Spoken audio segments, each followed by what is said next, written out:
ಶ್ರೀ ಗುರುಭ್ಯೋ ನಮಃ. ಕಂದ ಪುರಾಣದ ಉತ್ತರಖಂಡದ ಭಾಗದಲ್ಲಿ ಬಂದಂತೆ ರಾಮಾಯಣದ ಮಹಿಮೆಯನ್ನು, ಯಾವ ಮಾಸದಲ್ಲಿ ರಾಮಾಯಣವನ್ನು ಶ್ರವಣ ಮಾಡುವುದರ ಮೂಲಕ ಮತ್ತು ಪಾರಾಯಣ ಮಾಡುವುದರ ಮೂಲಕ ಯಾವ ಫಲ ದೊರೆಯಲಿಕ್ಕಿದೆ ಅನ್ನೋದನ್ನು 2 ಅಧ್ಯಾಯಗಳಲ್ಲಿ ಗಮನಿಸಿದ್ದೀವಿ.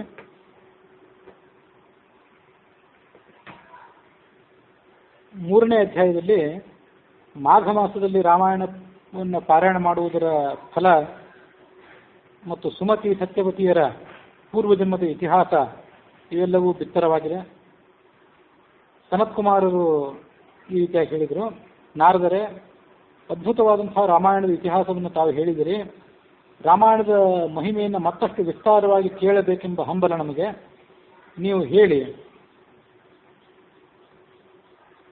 ಕಾರ್ತಿಕ ಮಾಸದ ಮಹಿಮೆಯನ್ನು ಹೇಳಿದರೆ, ಇನ್ನು ಮುಂದೆ ಮಾಘ ಮಾಸದಲ್ಲಿ ರಾಮಾಯಣ ಶ್ರವಣ ಮಾಡುವುದರ ಮೂಲಕ ಸಿಗುವ ಫಲವನ್ನು ವಿವರ ಮಾಡಿ.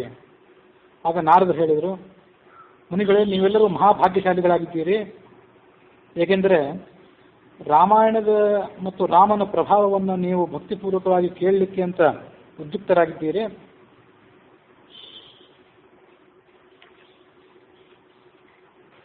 ರಾಮಾಯಣದ ಶ್ರವಣ ಮತ್ತು ಅದರ ವಾಚನ ಏನಿದೆ ಬಹಳ ದುರ್ಲಭ ಅಂತ ಎಲ್ಲ ಜ್ಞಾನಿಗಳು ಅಭಿಪ್ರಾಯ ಪಡ್ತಾರೆ. ಸಮಸ್ತ ರೋಗಗಳಿಗೂ ಪರಿಹಾರಕವಾದಂತಹ, ಸಮಸ್ತ ಪಾಪಗಳಿಗೂ ಪರಿಹಾರಕವಾದಂತಹ ಈ ಇತಿಹಾಸವನ್ನು ನಾನು ಹೇಳುವುದನ್ನು ನೀವು ಕೇಳಿ. ದ್ವಾಪರ ಯುಗದಲ್ಲಿ ಸುಮತಿ ಅನ್ನುವಂಥ ಒಬ್ಬ ರಾಜನಿದ್ದ. ಆತ ಚಂದ್ರವಂಶದಲ್ಲಿ ಹುಟ್ಟಿದವನಾಗಿದ್ದ. ಚಂದ್ರವಂಶ ಅಂದರೆ ಪಾಂಡವರ ವಂಶ. 7 ದ್ವೀಪಗಳಿಂದ ಕೂಡಿದಂಥ ಈ ಭೂಮಂಡಲಕ್ಕೆ ಆತ ಏಕೈಕ ಚಕ್ರವರ್ತಿಯಾಗಿದ್ದ. ಧರ್ಮಾತ್ಮನೂ ಸತ್ಯಸಂಧನೂ ಆಗಿದ್ದ. ಸದಾಕಾಲದಲ್ಲಿಯೂ ರಾಮನ ಕಥೆಯನ್ನೇ ಆತ ಶ್ರವಣ ಮಾಡ್ತಿದ್ದ, ಅದನ್ನೇ ಮನಸ್ಸಿನಲ್ಲಿ ಚಿಂತನೆ ಮಾಡ್ತಿದ್ದ. ರಾಮನ ಪೂಜೆಯಲ್ಲಿ ನಿರತರಾದಂಥ ಭಾಗವತರನ್ನ ಗೌರವಿಸ್ತಿದ್ದ, ಅವರ ಸೇವೆ ಮಾಡ್ತಿದ್ದ. ಅಹಂಕಾರ, ಲೋಭ ಇತ್ಯಾದಿ ದುರ್ಗುಣಗಳಿಂದ ರಹಿತನಾಗಿದ್ದ. ಎಲ್ಲರನ್ನೂ ಕೂಡ ಸಮಭಾವದಿಂದ, ಸಮಚಿತ್ತದಿಂದ ಕಾಣುವಂಥವನಾಗಿದ್ದ. ಅಪಾರವಾದಂಥ ಕೀರ್ತಿ ಆತನಿಗೆ ಈ ಮೂಲಕ ದೊರೆತಿತ್ತು. ಸತ್ಯವತಿ ಅನ್ನುವಂಥ ಅನ್ವರ್ಥಕ ನಾಮ ಉಳ್ಳಂಥ ಹೆಂಡತಿ ಆತನಿಗಿದ್ಲು. ಮಹಾಭಾಗ್ಯಶಾಲಿನಿ, ಸರ್ವಲಕ್ಷಣ ಸಂಪನ್ನಳಾದವಳು, ಪತಿವ್ರತೆಯಾದವಳು ಮತ್ತು ತನ್ನ ಗಂಡನನ್ನು ತನ್ನ ಪ್ರಾಣಕ್ಕಿಂತಲೂ ಹೆಚ್ಚಾಗಿ ಪ್ರೀತಿಸುವಂಥವಳು ಮತ್ತು ಪತಿಗೆ ಅನುರೂಪವಾಗಿ ರಾಮಾಯಣದಲ್ಲಿ ವಿಶೇಷವಾದಂಥ ಆಸಕ್ತಿಯನ್ನು ತಾನೂ ತೋರಿಸುವಂಥವಳಾಗಿದ್ದಳು. ನಿತ್ಯವೂ ಅವರಿಬ್ಬರು ಅನ್ನದಾನ, ಜಲದಾನ ಇತ್ಯಾದಿಗಳನ್ನು ಮಾಡ್ತಿದ್ರು. ಪ್ರಜೆಗಳ ಉಪಯೋಗಕ್ಕಾಗಿ ಕೆರೆ, ತೋಟ, ಬಾವಿ ಮೊದಲಾದವುಗಳನ್ನು ದೊಡ್ಡ ಸಂಖ್ಯೆಯಲ್ಲಿ ನಿರ್ಮಾಣ ಮಾಡಿದ್ರು. ತಾನು ರಾಮಾಯಣವನ್ನು ಪಾರಾಯಣ ಮಾಡುವುದಲ್ಲದೆ ಆ ದೊರೆ ಬೇರೆಯವರು ರಾಮಾಯಣ ಪಾರಾಯಣವನ್ನು ಮಾಡುವುದನ್ನು ಏಕಾಗ್ರ ಮನಸ್ಸಿನಿಂದ ಕೇಳ್ತಿದ್ದ. ಇಂಥ ಆ ಧರ್ಮಾತ್ಮರಾದಂಥ ದಂಪತಿಗಳನ್ನು ಅವನ ಪ್ರಜೆಗಳಲ್ಲದೆ ದೇವತೆಗಳು ಕೂಡ ಪ್ರಶಂಸೆ ಮಾಡ್ತಿದ್ರು. 3 ಲೋಕದಲ್ಲಿಯೂ ಖ್ಯಾತಿ ಗಳಿಸಿದಂಥ ಆ ದಂಪತಿಗಳನ್ನು ನೋಡಲಿಕ್ಕೆ ವಿಭಾಂಡಕರು ಅನ್ನುವಂಥ ಒಬ್ಬ ಋಷಿ ತಮ್ಮ ಶಿಷ್ಯರೊಡಗೂಡಿ ಆಗಮಿಸಿದರು. ರಾಜನಿಗೆ ಆ ಮಹಾತ್ಮರು ಬಂದಿದ್ದನ್ನು ನೋಡಿ ಬಹಳ ಸಂತೋಷ ಆಯಿತು. ಪತ್ನಿ ಸಮೇತನಾಗಿ ಪೂಜಾ ಸಾಮಗ್ರಿಗಳನ್ನು ತೆಗೆದುಕೊಂಡು ಹೋಗಿ ಅವರನ್ನು ಸ್ವಾಗತ ಮಾಡಿದ. ಆತಿಥ್ಯವನ್ನು ಸ್ವೀಕಾರ ಮಾಡಿ ಸುಖಾಸನದಲ್ಲಿ ಅವರು ಕೂತ್ಕೊಂಡಿದ್ದು ಆ ಋಷಿಗಳು. ರಾಜ ಅವರನ್ನು ಈ ಮುಂದಿನಂತೆ ಕೇಳಿದ, ಪೂಜ್ಯರೇ, ತಮ್ಮ ಆಗಮನದಿಂದ ನಾನು ಕೃತಾರ್ಥನಾಗಿದ್ದೇನೆ. ನನ್ನ ಮನಸ್ಸಿಗೆ ಬಹಳ ಸಂತೋಷ ಇವತ್ತು ಮೂಡಿದೆ. ಯಾರಿಗೆ ಮಹಾತ್ಮರು ಸಂಪ್ರೀತರಾಗ್ತಾರೋ, ಯಾರ ವಿಷಯದಲ್ಲಿ ಮಹಾತ್ಮರು ಪ್ರೀತಿಯನ್ನು ತೋರಿಸ್ತಾರೋ ಅವರಿಗೆ ಈ ಜಗತ್ತಿನಲ್ಲಿ ದೊರೆಯದಂಥ ವಸ್ತು ಯಾವುದೂ ಇಲ್ಲ. ತೇಜಸ್ಸು, ಕೀರ್ತಿ, ಎಲ್ಲ ರೀತಿಯಾದಂಥ ಸಂಪತ್ತು ಇವೆಲ್ಲವೂ ಕೂಡ ಅಂಥವನಿಗೆ ಸುಲಭವಾಗಿ ಸಿಗ್ತವೆ. ಶಾಂತ ಸ್ವರೂಪಿಗಳಾದ ಋಷಿಗಳೇ, ನಾನು ನನ್ನನ್ನು, ನನ್ನ ಪತ್ನಿಯನ್ನು, ನನ್ನ ಮಕ್ಕಳನ್ನು ನನ್ನ ಇಡೀ ಸಂಪತ್ತನ್ನು ತಮ್ಮ ಪಾದದ ಅಡಿಯಲ್ಲಿ ಸಮರ್ಪಣೆ ಮಾಡಿಕೊಂಡಿದ್ದೇನೆ. ನಾನು ತಮಗೆ ಏನು ಸೇವೆ ಮಾಡಬೇಕು ಅನ್ನೋದನ್ನು ಸ್ವಲ್ಪ ವಿವರವಾಗಿ ಹೇಳಿ. ವಿಭಾಂಡಕರು ರಾಜನನ್ನ ತಮ್ಮ ಕೈಯಿಂದ ಮುಟ್ಟಿ ಈ ಮುಂದಿನಂತೆ ಹೇಳಿದರು. ರಾಜನೇ, ನೀನು ಶ್ರೇಷ್ಠವಾದಂಥ ವಂಶದಲ್ಲಿ ಹುಟ್ಟಿದ್ದಿ. ನೀನು ಹುಟ್ಟಿರುವಂಥ ವಂಶದ ಪರಂಪರೆಗೆ ಅನುಗುಣವಾದಂಥ ಮಾತನ್ನೇ ಆಡ್ತಾ ಇದ್ದಿ. ನಿನ್ನ ವಿನಯ ಮತ್ತು ಧರ್ಮ ಸ್ವಭಾವದಿಂದ ನಾನು ಸುಪ್ರೀತನಾಗಿದ್ದೇನೆ. ನಾನು ಕೆಲವು ಪ್ರಶ್ನೆಗಳನ್ನು ಕೇಳುವವನಿದ್ದೇನೆ. ಅದಕ್ಕೆ ನೀನು ನನಗೆ ಉತ್ತರ ಕೊಡಬೇಕು. ಭಗವಂತನ ಕಥೆಯನ್ನ, ಭಗವಂತನ ವೈಭವವನ್ನು ವರ್ಣನೆ ಮಾಡುವಂತಹ ಅನೇಕ ಪುರಾಣದ ಪುಣ್ಯ ಕಥೆಗಳಿವೆ. ಆದರೂ ನೀನು ರಾಮಾಯಣವೊಂದನ್ನು ವಿಶೇಷವಾಗಿ ಆಶ್ರಯಿಸಿಕೊಂಡಿದ್ದಿ. ರಾಮಾಯಣ ಕಥೆಯ ಪಾಠನ ಮತ್ತು ಶ್ರವಣದಲ್ಲೇ ಸದಾ ಆಸಕ್ತನಾಗಿದ್ದಿ. ನಿನ್ನ ಪತ್ನಿಯು ನಿನಗೆ ಅನುರೂಪಳಾಗಿದ್ದಾಳೆ. ಉಳಿದೆಲ್ಲ ಪುರಾಣಗಳು ಇದ್ದಾಗ ಈ ಒಂದು ಪುರಾಣಕ್ಕೆ ನೀನು ಇಂಥ ಮಹತ್ವ ಕೊಟ್ಟದ್ದಕ್ಕೆ ಏನು ಕಾರಣ? ಅದನ್ನು ನನಗೆ ವಿವರವಾಗಿ ಹೇಳು. ಆಗ ರಾಜ ಹೇಳಿದ, ಋಷಿಗಳೇ, ನಮ್ಮಿಬ್ಬರ ಗಂಡ ಹೆಂಡರ ಚರಿತ್ರೆ ಏನಿದೆ ಅದು 3 ಲೋಕಕ್ಕೂ ಆಶ್ಚರ್ಯ ಉಂಟು ಮಾಡುವಂಥ ಚರಿತ್ರೆ ಆಗಿದೆ.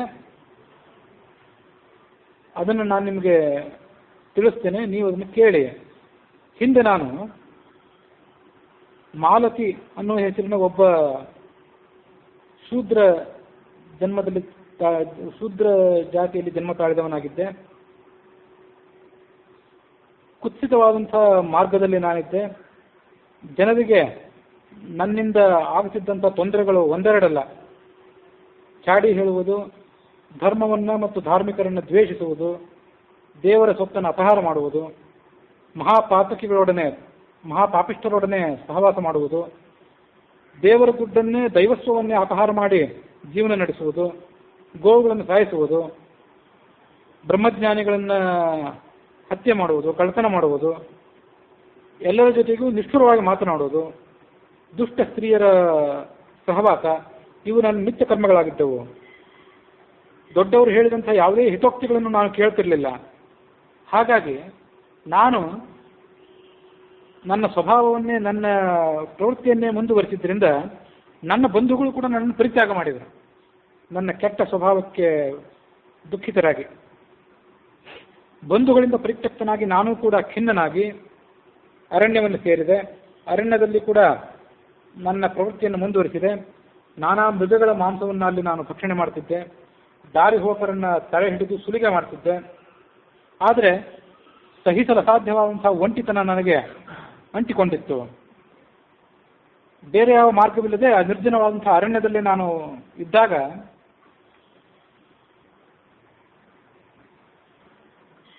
ದೈವಯೋಗದಿಂದ ವಸಿಷ್ಠರ ಆಶ್ರಮವೊಂದನ್ನು ನೋಡಿದೆ. ವಸಿಷ್ಠರ ಆಶ್ರಮ ಸಮೀಪದಲ್ಲಿ ದಿವ್ಯವಾದಂಥ ಸರೋವರ ಒಂದಿತ್ತು. ಹಂಸ ಮೊದಲಾದಂಥ ಪಕ್ಷಿಗಳು ಅಲ್ಲಿ ನಲಿದಾಡ್ತಾ ಇದ್ದವು. ಅಲ್ಲಿಗೆ ಹೋಗಿ ಆ ಸರೋವರದ ನೀರನ್ನು ಕುಡಿದು ನನ್ನ ಬಾಯಾರಿಕೆಯನ್ನು ನಾನು ತಣಿಸಿಕೊಂಡೆ. ಮತ್ತು ಸರೋವರದ ತೀರದಲ್ಲಿದ್ದಂಥ ವೃಕ್ಷಗಳಿಂದ ಗಡ್ಡೆ ಗೆಣಸುಗಳನ್ನು, ಹಣ್ಣು ಹಂಪಲುಗಳನ್ನು ಸ್ವೀಕಾರ ಮಾಡಿಕೊಂಡು ನಾನು ನನ್ನ ಹಸಿವನ್ನು ಕೂಡ ಪರಿಹಾರ ಮಾಡಿಕೊಂಡೆ. ಕ್ರಮವಾಗಿ ವಸಿಷ್ಠರ ಆಶ್ರಮದ ಸಮೀಪದಲ್ಲಿ ನಾನು ಒಂದು ಗುಡಿಸಲನ್ನು ಕಟ್ಟಿಕೊಂಡೆ. ಅಲ್ಲಿ ಬಿದ್ದಂತಹ ಒರಟಾದಂತಹ ಸ್ಫಟಿಕ ಶಿಲೆಗಳನ್ನೇ ಜೋಡಿಸಿಕೊಂಡು ಗುಡಿಸಲಿನ ಗೋಡೆಯನ್ನು ಕಟ್ಟಿದೆ. ಎಲೆಗಳನ್ನು, ಹುಲ್ಲನ್ನು, ಕಟ್ಟಿಗೆಯನ್ನು ಹೊಜ್ಜಿಸಿ ಸುಂದರವಾದಂಥ ಮನೆಯನ್ನು ಕಟ್ಟಿಕೊಂಡೆ. ಬೇರೆ ಬೇರೆ ರೀತಿಯಾದಂಥ ಪ್ರಾಣಿ ಪಕ್ಷಿಗಳನ್ನು ಕೊಲ್ತಾ ಕಾಲ ಕಳೀತಾ ಇದ್ದೆ. 20 ವರ್ಷ ಹೀಗೆ ಅಲ್ಲಿ ಕಳೆದೆ. ಈಗ ನನ್ನ ಹೆಂಡತಿಯಾಗಿದ್ದಾಳಲ್ಲ ಈ ಸತ್ಯವತಿ ಅನ್ನುವಳು, ಕಾಳಿ ಅನ್ನುವ ಹೆಸರಿನ ಒಬ್ಬಳು ಬೇಡ ಜಾತಿಯ ಸ್ತ್ರೀ ಅವಳಾಗಿದ್ದಳು. ವಿಂಧ್ಯ ಪ್ರದೇಶದಲ್ಲಿ ಅವಳು ಹುಟ್ಟಿದವಳಾಗಿದ್ಲು. ಕಾರಣಾಂತರದಿಂದ, ಅಂದರೆ ಯಾವುದೋ ತಿಳಿಯದ ಒಂದು ಕಾರಣದಿಂದ ಅವಳ ಬಂಧುಗಳು ಕೂಡ ಅವರನ್ನು ಪರಿತ್ಯಾಗ ಮಾಡಿದ್ರು. ಬಂಧುಗಳಿಂದ ಪರಿತ್ಯಕ್ತಳಾದಂತಹ ಅವಳ ಮನಸ್ಸು ಮತ್ತು ದೇಹ ಜೀರ್ಣವಾಗಿತ್ತು. ನಾನು ವಾಸ ಮಾಡುತ್ತಿದ್ದ ಸ್ಥಳಕ್ಕೆ ಅವಳು ಆಗಮಿಸಿದ್ಲು. ಹಸಿವು ಬಾಯಾರಿಕೆಗಳಿಂದ ಅವಳು ಕೂಡ ಬಳಲಿದ್ಲು. ಒಂದು ಹಿಡಿ ಅನ್ನಕ್ಕಾಗಿ ಆಕೆ ಬಹಳ ತವಕದಿಂದ ಇದ್ಲು. ಉರಿ ಬೇಸಿಗೆ ಕಾಲ ಆಗಿತ್ತದು. ಅಂಥ ಬೇಸಿಗೆ ಕಾಲದಲ್ಲಿ ಹಸಿವು ನೀರಡಿಕೆಗಳಿಂದ ಸಂತಪ್ತರಾದಂಥ ಅವಳನ್ನು ನೋಡಿ ನನಗೆ ಅವಳ ಮೇಲೆ ಕರುಣೆ ಮೂಡಿತು. ಕುಡಿಯಲಿಕ್ಕೆ ನೀರನ್ನು ಅವಳಿಗೆ ಕೊಟ್ಟು ಮಾಂಸ, ಗಡ್ಡೆ, ಗೆಣಸು ಮೊದಲಾದವುಗಳನ್ನು ಕೊಟ್ಟೆ. ಅದಾದ ಬಳಿಕ ಅವಳ ವೃತ್ತಾಂತವನ್ನು ಅವಳ ಮೂಲಕವೇ ಕೇಳಿದೆ. ಅವಳ ತಂದೆಯ ಹೆಸರು ದಾಂಭಿಕ ಅಂತ ಹೇಳಿ ವಿಂಧ್ಯ ಪರ್ವತದಲ್ಲಿ ಆತ ವಾಸ ಮಾಡ್ತಿದ್ದ. ಇನ್ನೊಬ್ಬರನ್ನು ಸುಲಿಯೋದೇ ಆತನ ವೃತ್ತಿಯಾಗಿತ್ತು. ಅಂಥ ಕುಲದಲ್ಲಿ ಹುಟ್ಟಿದವಳು ಒಮ್ಮೆ ತನ್ನ ಗಂಡನನ್ನೇ ಕೊಂದು ಬಿಟ್ಲು. ಅಂಥ ದುಷ್ಟ ಸ್ವಭಾವದವಳಾಗಿದ್ಲು. ಗಂಡನನ್ನೇ ಕೊಂದಿದ್ದರಿಂದ ಅವಳ ಬಂಧು ವರ್ಗದವರೆಲ್ಲರೂ ಅವಳನ್ನು ಪರಿತ್ಯಾಗ ಮಾಡಿದ್ರು, ಅವಳಿಗೆ ಬಹಿಷ್ಕಾರ ಹಾಕಿದ್ಲು. ಅವಳು ಕಾಡಿನಲ್ಲಿ ಆ ಕಡೆ ಈ ಕಡೆ ಓಡಾಡಿಕೊಂಡು ನನ್ನ ಬಳಿಗೆ ಬಂದಳು. ಅದಾದ ಬಳಿಕ ನಾನು ಮತ್ತು ಕಾಲಿ ಇಬ್ಬರು ಕೂಡ ದಂಪತಿಗಳಾಗಿ ಇದ್ದು ಆ ವಸಿಷ್ಠರ ಆಶ್ರಮದ ಸಮೀಪದಲ್ಲಿಯೇ ವಾಸ ಮಾಡಿಕೊಂಡಿದ್ದೆವು. ಒಂದು ದಿನ ಯಾವುದೋ ಕಾರಣಕ್ಕಾಗಿ ವಸಿಷ್ಠರ ಆಶ್ರಮಕ್ಕೆ ನಾನು ಹೋದೆ. ದೇವರ್ಷಿಗಳು ಅನೇಕ ಜನ ಅಲ್ಲಿಗೆ ಬಂದಿದ್ದರು. ಅದು ಮಾಘ ಮಾಸವಾಗಿತ್ತು. ಆ ಋಷಿಗಳು ಮುನಿಗಳೆಲ್ಲರೂ ಕೂಡ ರಾಮಾಯಣದ ಪಾರಾಯಣದಲ್ಲಿ ನಿರತರಾಗಿದ್ದರು. ಆವತ್ತಿನ ದಿವಸ ನಾನು ಇನ್ನೂ ಕೂಡ ಏನೂ ಆಹಾರ ಸ್ವೀಕಾರ ಮಾಡಿರಲಿಲ್ಲ. ಆಹಾರವನ್ನು ಸ್ವೀಕಾರ ಮಾಡಿರಲಿಲ್ಲ, ನೀರನ್ನು ಕೂಡ ಸ್ವೀಕಾರ ಮಾಡಿರಲಿಲ್ಲ. ಯಾವ ಉದ್ದೇಶಕ್ಕಾಗಿ ಅಲ್ಲಿಗೆ ಹೋದೆ ಅಂತ ಗೊತ್ತಿಲ್ಲ, ಅಂತೂ ಹೋದೆ ಆ ಜಾಗಕ್ಕೆ. ನಾನು ಮತ್ತು ನನ್ನ ಪತ್ನಿ ಇಬ್ಬರು ಕೂಡ ಹೋದೆವು. ಅಲ್ಲಿ ನಡೆಯುತ್ತಿದ್ದಂಥ ರಾಮಾಯಣದ ಕಥಾ ವಾಚನವನ್ನು ಕೇಳಬೇಕು ಅಂತ ಅನಿಸ್ತು ನಮಗೂ ಕೂಡ. 9 ದಿನಗಳ ಕಾಲ ಆ ರಾಮಾಯಣದ ಕಥೆಯನ್ನು ನಾವು ಕೇಳಿದೆವು. 9 ದಿನಗಳಾದ ಮೇಲೆ ಅದೇ ಸ್ಥಳದಲ್ಲಿ ನಮಗೆ ಮೃತ್ಯು ಬಂದು ಒದಗಿತ್ತು. 9 ದಿನಗಳ ಕಾಲ ಭಕ್ತಿಯಿಂದ ನಾವು ರಾಮಾಯಣವನ್ನು ಕೇಳಿದ್ವಲ್ಲ, ಹಾಗಾಗಿದ್ದರಿಂದಾಗಿ ಭಗವಂತ ಸಂತುಷ್ಟನಾಗಿ ನಮ್ಮನ್ನು ಕರ್ಕೊಂಡು ಹೋಗ್ಲಿಕ್ಕೆ ಅಂತೇಳಿ ದೇವದೂತರನ್ನು ಕಳಿಸಿದ. ದೇವದೂತರು ಬಂದು ನಮ್ಮನ್ನು ವಿಮಾನದಲ್ಲಿ ಕೂಡಿಸಿಕೊಂಡು ದೇವಲೋಕಕ್ಕೆ ಹೊರಟರು. ಅನೇಕ 100 ಕೋಟಿ ವರ್ಷಗಳ ಕಾಲ, ಕೋಟಿ ಯುಗಗಳ ಕಾಲ ನಾವು ಆ ಶ್ರೀರಾಮನ ಭವನದಲ್ಲಿ ಅನೇಕ ರೀತಿಯಾದಂತಹ ಸುಖವನ್ನು ಅನುಭವಿಸಿದೆವು. ಮುಂದೆ ಬ್ರಹ್ಮಲೋಕಕ್ಕೆ ಬಂದೆವು. ಅಲ್ಲಿಯೂ ಕೂಡ ಕೋಟಿ ವರ್ಷಗಳನ್ನು ಕಳೆದು ಮುಂದೆ ಇಂದ್ರಲೋಕದಲ್ಲಿ, ಆ ಇಂದ್ರಲೋಕದಲ್ಲಿಯೂ ಕೂಡ ನಾನಾ ರೀತಿಯಾದ ಸುಖವನ್ನು ಅನುಭವಿಸಿ ಮುಂದೆ ಪೃಥ್ವಿಗೆ ಬಂದೆವು. ಈ ಪೃಥ್ವಿಯಲ್ಲಿ ನಾವೀಗ ರಾಜ ದಂಪತಿಗಳಾಗಿ ಜನಿಸಿದ್ದೇವೆ. ರಾಮಾಯಣದ ಅನುಗ್ರಹ ರೂಪವಾಗಿಯೇ ಏನೇ ಇಲ್ಲದಂಥ ಸಂಪತ್ತು ನಮಗೆ ಬಂದೊದಗಿದೆ. ಯಾವುದೇ ಉದ್ದೇಶ ಇಲ್ಲದೇನೆ ಆಕಸ್ಮಿಕವಾಗಿ ರಾಮಾಯಣದ ಪ್ರವಚನವನ್ನು ನಾವು ಕೇಳಿದ್ವಿ. ಅದರ ಫಲವಾಗಿ ಈ ಥರ ನಮಗೆ ಅನುಕೂಲ ಬಂದೊದಗಿದೆ. ಹುಟ್ಟು, ಸಾವು, ಮುಪ್ಪುಗಳನ್ನು ಪರಿಹಾರ ಮಾಡುವಂತಹ ರಾಮಾಯಣದ ಕಥಾಮೃತ ಏನಿದೆ ಅದನ್ನು 9 ದಿವಸ ಎಲ್ಲರೂ ಕೂಡ ಕೇಳಬೇಕು. ಮನಸ್ಸಿಲ್ಲದೆಯೇ, ಏನೂ ಉದ್ದೇಶವಿಲ್ಲದೆ, ತಿಳುವಳಿಕೆ ಇಲ್ಲದೆ ಇದನ್ನು ಕೇಳಿದವರಿಗೆ ಇಂಥ ಫಲ ದೊರೆತದಂತ ಇದ್ದಾಗ, ಭಕ್ತಿಭಾವದಿಂದ ಉದ್ದೇಶಪೂರ್ವಕವಾಗಿ ಜ್ಞಾನಪೂರ್ವಕವಾಗಿ ಇದನ್ನು ಶ್ರವಣ ಮಾಡಿದವರಿಗೆ ಯಾವ ಅದ್ಭುತವಾದಂತಹ ಫಲ ದೊರೆಯುತ್ತದೆ ಅಂತ ಅನ್ನೋದನ್ನು ನಾವು ಊಹೆ ಮಾಡ್ಕೊಳ್ಬಹುದು. ಆಗ ನಾರದರು ಹೇಳಿದರು, ಸನತ್ಕುಮಾರರೇ, ಆ ವಿಭಾಂಡಕರು ಈ ಎಲ್ಲ ವಿಷಯಗಳನ್ನು ರಾಜನ ಮೂಲಕ ಕೇಳಿ ಆ ರಾಜನನ್ನು ಮತ್ತು ಆತನ ಪತ್ನಿಯನ್ನು ಅಭಿನಂದಿಸಿ ತಮ್ಮ ಶಿಷ್ಯರೊಡನೆ ತಪೋವನಕ್ಕೆ ಹೊರಟು ಹೋದರು. ಇದು ಆ ರಾಜ ದಂಪತಿಗಳು ರಾಮಾಯಣದ ಶ್ರವಣದ ಫಲರೂಪವಾಗಿ ಪಡೆದುಕೊಂಡಂಥ ಮಹಾ ಸಿದ್ಧಿಯ ವರ್ಣನೆಯಾಗಿದೆ. ನೀವು ಕೂಡ ಆ ಚಕ್ರಧಾರಿಯಾದಂತಹ ರಾಮಾಯಣದ ಕಥೆಯನ್ನು ಶ್ರವಣ ಮಾಡಿ ಅದರ ಮೂಲಕ ಎಲ್ಲ ರೀತಿಯಾದಂಥ ಫಲಗಳನ್ನು ಪಡೆದುಕೊಳ್ಳಿ ಅಂತ ನಾರದರು ಹೇಳಿದ ಅನ್ನೋಲ್ಲಿಗೆ 3ನೇ ಅಧ್ಯಾಯ ಮುಕ್ತಾಯವಾಗಿದೆ. 4ನೇ ಅಧ್ಯಾಯದಲ್ಲಿ ಚೈತ್ರ ಮಾಸದಲ್ಲಿ ರಾಮಾಯಣದ ಪಠನ ಮತ್ತು ಶ್ರವಣಗಳನ್ನು ಮಾಡಿದರೆ ಏನು ಫಲ ಇದೆ ಅನ್ನೋದೊಂದು ವರ್ಣನೆ ಇದೆ. ನಾರದರು ಕಥೆಯನ್ನು ಮುಂದುವರಿಸಿದರು. ಸನಕಾದಿ ಮುನಿಗಳೇ, ರಾಮಾಯಣ ಪಠನ ಶ್ರವಣಗಳಿಗೆ ಉಪಯುಕ್ತವಾದಂತಹ ಮತ್ತೊಂದು ಮಾಸ ಇದೆ, ಅದು ಚೈತ್ರ ಮಾಸ. ಅದರ ವರ್ಣನೆಯನ್ನು ಮಾಡ್ತೀನಿ, ಕೇಳಿ. ಸಮಸ್ತ ವ್ರತಗಳನ್ನು ಮಾಡಿದರೆ ಏನು ಫಲ ಮನುಷ್ಯನಿಗೆ ಬರಬೇಕು, ಆ ಎಲ್ಲ ಫಲವನ್ನು ಕೂಡ ಆ ಚೈತ್ರ ಮಾಸದಲ್ಲಿ ರಾಮಾಯಣ ಶ್ರವಣ ಮಾಡಿದ್ರ ಮೂಲಕ ಮನುಷ್ಯ ಪಡ್ಕೊಳ್ತಾನೆ. ಕಲಿಯುಗದಲ್ಲಿ ಹಿಂದೊಮ್ಮೆ ಕಲಿಕ ಅನ್ನುವಂಥ ಒಬ್ಬ ವ್ಯಾಧ ಇದ್ದ, ಬೇಡರವನಿದ್ದ. ಯಾವಾಗಲೂ ಕೂಡ ಪರಸ್ತ್ರೀ ಸಹವಾಸ, ಪರರ ಸಂಪತ್ತಿನ ಅಪಹಾರ ಇತ್ಯಾದಿಗಳಲ್ಲಿ ಆತ ಆಸಕ್ತನಾಗಿದ್ದ. ಬೇರೆಯವರನ್ನು ಬೈಯುವುದು, ನಿಂದಿಸುವುದು, ಅವರನ್ನು ನೊಯಿಸುವುದು ಆತನ ದೈನಂದಿನ ವ್ಯವಹಾರ ಆಗಿತ್ತು. ಪ್ರಾಣಿಗಳಿಗೂ ಆತ ಪೀಡಕನಾಗಿದ್ದ. ನೂರಾರು ಬ್ರಾಹ್ಮಣರನ್ನ, ನೂರಾರು ಗೋವುಗಳನ್ನ ನಿರ್ದಯವಾಗಿ ಹತ್ಯೆ ಮಾಡಿದ್ದ.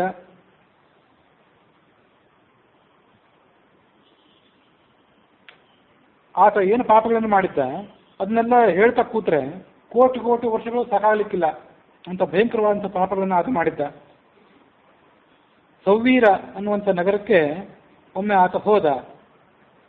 ಆ ನಗರದಲ್ಲಿ ಸಕಲ ಐಶ್ವರ್ಯದಿಂದ ಕೂಡಿದಂಥ ಜನಸಂಖ್ಯೆ ಇತ್ತು. ದೇವತೆಗಳ ಪಟ್ಟಣಕ್ಕೆ ಅದು ಸಮಾನವಾಗಿತ್ತು. ಅಂಥ ಪಟ್ಟಣಕ್ಕೆ ಆತ ಬಂದ. ಆ ನಗರದಲ್ಲಿ ಒಂದು ಉಪನಗರವಿತ್ತು. ಸುಂದರವಾದಂಥ ಒಂದು ಭಗವಂತನ ಮಂದಿರವೂ ಅಲ್ಲಿತ್ತು. ಮಂದಿರಕ್ಕೆ ಬಂಗಾರದ ಕಲಶಗಳಿದ್ದವು. ಅದನ್ನು ನೋಡಿದ ಕೂಡಲೇ ಈ ಕಲಿಕನಿಗೆ ಬಹಳ ಸಂತೋಷ ಆಯಿತು. ಎಲ್ಲ ಸುವರ್ಣ ಕಲಶಗಳನ್ನು ಅಪಹಾರ ಮಾಡಿಬಿಡಬೇಕು ಅಂತ ಆ ಭಗವಂತನ ಮಂದಿರಕ್ಕೆ ಆತ ಆಗಮಿಸಿದ. ಉತ್ತಂಕ ಅನ್ನುವಂಥ ಒಬ್ಬ ಬ್ರಾಹ್ಮಣನನ್ನು ಆ ದೇವಾಲಯದಲ್ಲಿ ಅವನು ನೋಡಿದ. ಭಗವಂತನ ಪೂಜೆಯಲ್ಲಿ ಆ ಬ್ರಾಹ್ಮಣ ನಿರತನಾಗಿದ್ದ, ಏಕಾಂಗಿಯಾಗಿದ್ದ. ಆ ಬ್ರಾಹ್ಮಣ, ನಾನು ಕಳ್ಳತನ ಮಾಡಲಿಕ್ಕೆ ಇಲ್ಲಿಗೆ ಬಂದಿದ್ದೇನೆ, ನಾನು ಕಳ್ಳತನ ಮಾಡುವುದನ್ನ ಈ ಬ್ರಾಹ್ಮಣ ನೋಡಿ ಬಿಡ್ಬೋದು, ಈತ ನನಗೊಬ್ಬ ವಿಘ್ನಕಾರಕ ಆಗಬಹುದು ಅಂತ ಆ ವ್ಯಾಧ ಆಲೋಚನೆ ಮಾಡಿದ. ಎಲ್ಲ ಜನರು ಅಲ್ಲಿಂದ ತೆರಳಿದ ಮೇಲೆ ಆ ಉತ್ತಂಕನನ್ನ ಕೆಳಗೆ ಕೆಡವಿದ. ಆತನ ಎದೆ ಮೇಲೆ ತನ್ನ ಕಾಲನ್ನಿಟ್ಟು ಎಡಗೈಯಿಂದ ಕುತ್ತಿಗೆಯನ್ನು ಹಿಡಿದು ಬಲಗೈಯಿಂದ ಒಂದು ಖಡ್ಗವನ್ನು ತೆಗೆದುಕೊಂಡು ಆತನ ಕುತ್ತಿಗೆಯನ್ನು ಕತ್ತರಿಸಿ ಹಾಕಬೇಕು ಅಂತ ಖಡ್ಗ ಮೇಲೆತ್ತಿದ. ಆ ಉತ್ತಂಕ ಆಗ ಕೇಳಿದ, ನಾನು ನಿರಪರಾಧಿಯಾಗಿದ್ದೇನೆ, ನಿರಪರಾಧಿಯಾದಂಥ ನನ್ನನ್ನು ನೀನು ಯಾವ ಕಾರಣಕ್ಕಾಗಿ ಹಿಂಸೆ ಮಾಡ್ತಾ ಇದ್ದೀವಿ? ಎಂಥ ದುರ್ಜನರೇ ಆದವರು ಕೂಡ ತಮಗೇನು ತೊಂದರೆ ಕೊಡದೇ ಇದ್ದವರಿಗೆ ಏನೂ ಮಾಡ್ಲಿಕ್ಕೆ ಹೋಗೋದಿಲ್ಲ. ಅಂಥದ್ರಲ್ಲಿ ನನಗ್ಯಾಕೆ ನೀನು ತೊಂದರೆ ಕೊಡ್ತಿದ್ದಿ? ಏಕೆಂದರೆ ಒಂದು ಸುಂದರವಾದಂಥ ಸುಭಾಷಿತ ಕಂಡು ಬರ್ತಾ ಇದೆ. ಹೇಳಿದ ಉತ್ತಂಕ ಅನ್ನೋ ಬ್ರಾಹ್ಮಣ, ಸುಜನೋ ನಯಾತಿ ವೈರಂ ಪರಹಿತ ನಿರತೋ ವಿನಾಶಕಾಲೇಪಿ ಛೇದೇಪಿ ಚಂದನತರುಹು ಸುರಭೀಕರೋತಿ ಮುಖಂ ಕುಠಾರಸ್ಯ. ಸಜ್ಜನರ ಸ್ವಭಾವ ಎಂಥದ್ದು ಅಂದರೆ, ತಮಗೆ ತೊಂದರೆ ಬಂದರೂ ಕೂಡ ಇತರರೊಡನೆ ಅವರು ದ್ವೇಷವನ್ನು ಕಟ್ಕೊಳ್ಳುವಂಥವರಲ್ಲ.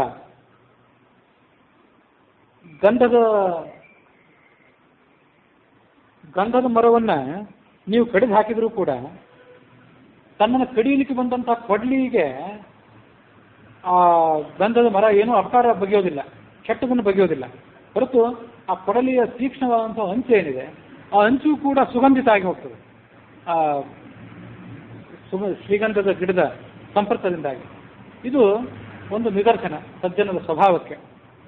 ತನಗೆ ತೊಂದರೆ ಕೊಡ್ಲಿಕ್ಕೆ ಬಂದಂಥವ್ರಿಗೂ ಕೂಡ ಒಳಿತನ್ನೇ ಬಗೆಯುವುದು ಸಜ್ಜನರ ಸ್ವಭಾವ.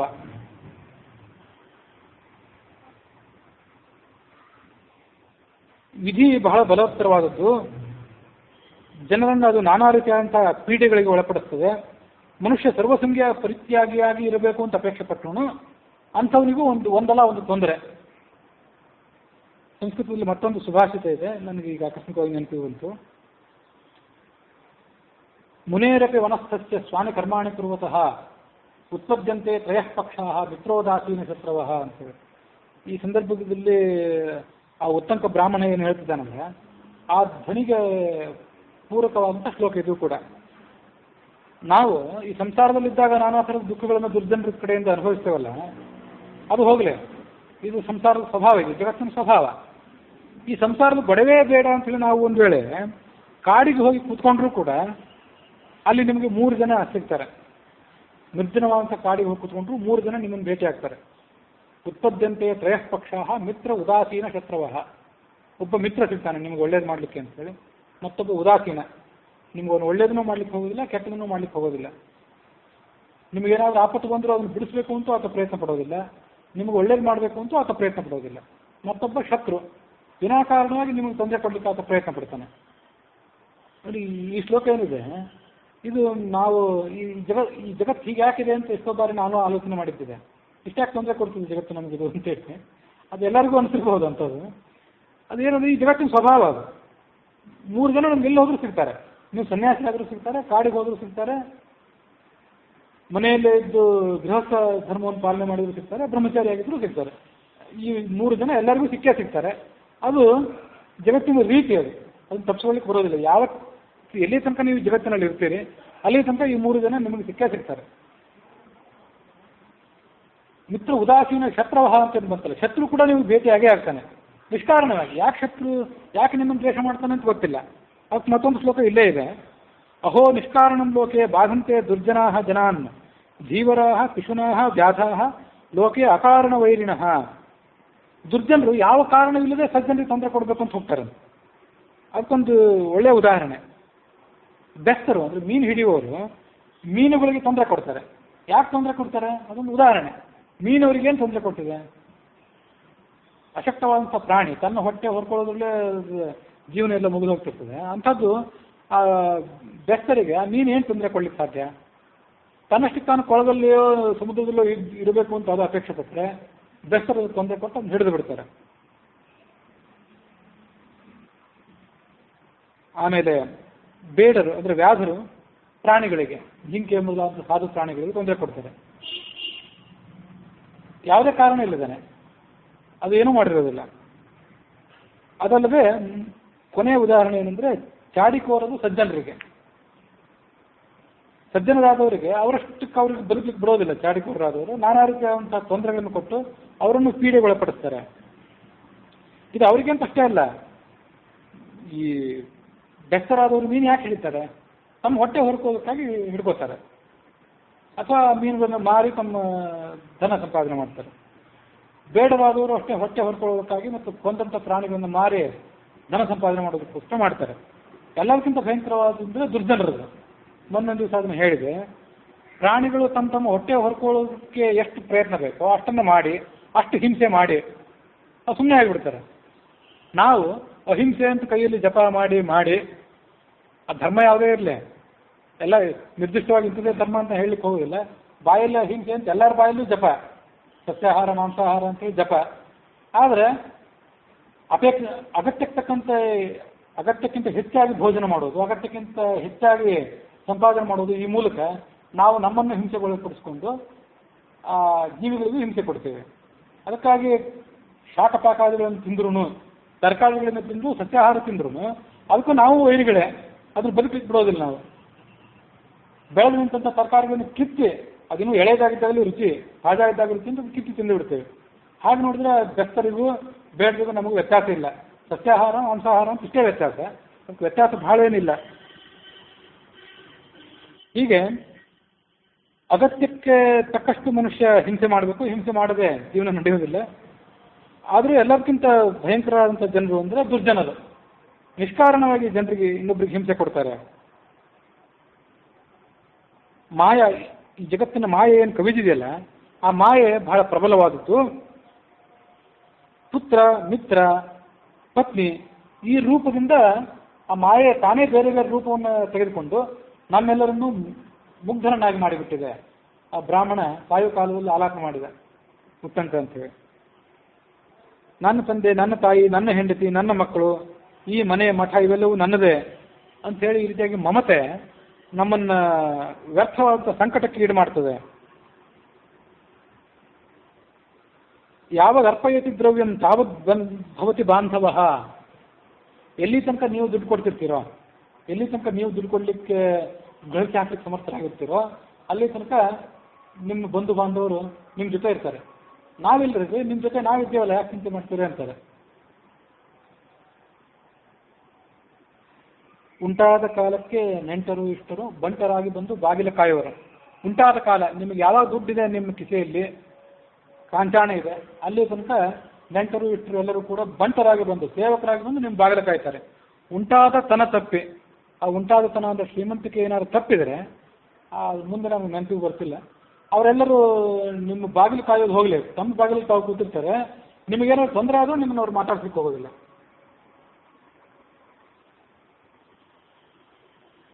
ದೂರದ ಬಂಧುಗಳು ಹತ್ತಿರದ ಬಂಧುಗಳಾಗ್ತಾರಂತೆ ನಿಮಗೆ ಶ್ರೀಮಂತಿಕೆ ಇದ್ರೆ. ಸಂಪಾದಿಸಿದ ಹಣವನ್ನು ಬಂಧುಗಳು ಎಲ್ಲರೂ ಉಪಯೋಗ ಮಾಡ್ತಾರೆ. ಆದರೆ ಮೂರ್ಖನಾದಂತಹ ಮನುಷ್ಯ ಮಾಡಿದಂಥ ಪಾಪದ ಫಲವನ್ನು ತಾನೊಬ್ಬನೇ ಅನುಭವಿಸಬೇಕು, ಅದರಲ್ಲಿ ಪಾಲ್ಗೊಳ್ಳಿಕ್ಕೆ ಯಾರೂ ಬರೋದಿಲ್ಲ. ಹೀಗೆ ಆ ಬ್ರಾಹ್ಮಣ ಸಾಯುವ ಸಂದರ್ಭದಲ್ಲಿ ಎಲ್ಲ ಬಡಬಡಿಸ್ತಿದ್ದ. ಇನ್ನೇನು ಸತ್ಯ ಹೋಗೋದು ಅಂತ ಖಾತ್ರಿ ಆಗಿತ್ತು ಅವನಿಗೆ. ಇವನು ಯಾಕೋ ಆ ಖಡ್ಗ ತಗೊಂಡು ಅವನನ್ನು ಹಿರಿಯೋದು ಸ್ವಲ್ಪ ತಡ ಮಾಡಿದ. ಆ ಸಂದರ್ಭದಲ್ಲಿ ಆ ಎಲ್ಲ ಮಾತುಗಳು ಇವನು ಕಿವಿಗೆ ಬಿದ್ದವು. ಕೆಟ್ಟ ಅಪರಾಧವನ್ನು ಮಾಡ್ತಿದ್ದೇನಲ್ಲ ನಾನು ಅಂತ ಅವನಿಗೆ ಮನಸ್ಸಿನಲ್ಲಿ ಭಯ ಅಂಕುರಿಸಿತು. ಜ್ಞಾನಿಯಾದವನೇ ನನ್ನ ಅಪರಾಧಗಳನ್ನು ಕ್ಷಮಿಸುವಂತ ಅವನನ್ನು ನೂರಾರು ಬಾರಿ ಕೇಳ್ಕೊಂಡ. ಮುಂದೆ ಆ ಜ್ಞಾನಿಯ ಸಹವಾಸದಿಂದಾಗಿ ಈತನು ಕೂಡ ಪಾಪರಹಿತನಾದ, ಪ್ರಾಯಶ್ಚಿತ್ತ ಮಾಡಿಕೊಂಡ. ಇಲ್ಲಿಯವರೆಗೆ ಅನೇಕ ಪಾಪಗಳನ್ನು ಮಾಡಿದ್ದೇನೆ, ನಿಮ್ಮ ದರ್ಶನ ಮಾತ್ರದಿಂದ ಅವೆಲ್ಲ ನಷ್ಟವಾಗಿ ಹೋದವು. ನನ್ನ ಪಾಪಗಳಿಗೊಂದು ಪ್ರಾಯಶ್ಚಿತ್ತ ಹೇಳಿ, ನಾನು ಯಾರ ಆಶ್ರಯವನ್ನು ಪಡ್ಕೊಳ್ಬೇಕು, ಮುಂದೆ ನಾನು ಸದ್ಗತಿಯನ್ನು ಹೊಂದೋದು ಹೇಗೆ? ಆಗ ಬ್ರಹ್ಮರ್ಷಿಯಾದಂಥ ಉತ್ತಂಕ ಹೇಳಿದ, ನಿನ್ನ ಬುದ್ಧಿ ಈಗ ತಿಳಿಯಾಗಿದೆ, ಸಾಂಸಾರಿಕ ದುಃಖಗಳ ನಾಶವನ್ನು ಮಾಡ್ಕೊಳ್ಬೇಕು ಅಂತ ನೀನು ಪ್ರಯತ್ನ ಪಡ್ತಿದ್ದೀಯಲ್ಲ, ಅದಕ್ಕೊಂದು ಉಪಾಯವಿದೆ, ನಾನು ಹೇಳ್ತೇನೆ ಕೇಳು. ಚೈತ್ರ ಮಾಸದ ಶುಕ್ಲ ಪಕ್ಷದಲ್ಲಿ 9 ದಿನಗಳ ಕಾಲ ರಾಮಾಯಣದ ಕಥೆಯನ್ನು ಭಕ್ತಿಭಾವದಿಂದ ಕೇಳು. ಆದರೂ ಪೂರ್ವಕವಾಗಿ ಶ್ರವಣ ಮಾಡಿಬಿಟ್ರೆ ಎಲ್ಲ ಪಾಪಗಳಿಂದಲೂ ನಿನ್ನ ಪರಿಹಾರ ಆಗ್ತಿ. ಇನ್ನೂ ಶ್ರವಣ ಮಾಡಿರಲಿಲ್ಲ ಅವನು, ಶ್ರವಣ ಮಾಡೋದು ಆಮೇಲೆ ಇತ್ತು.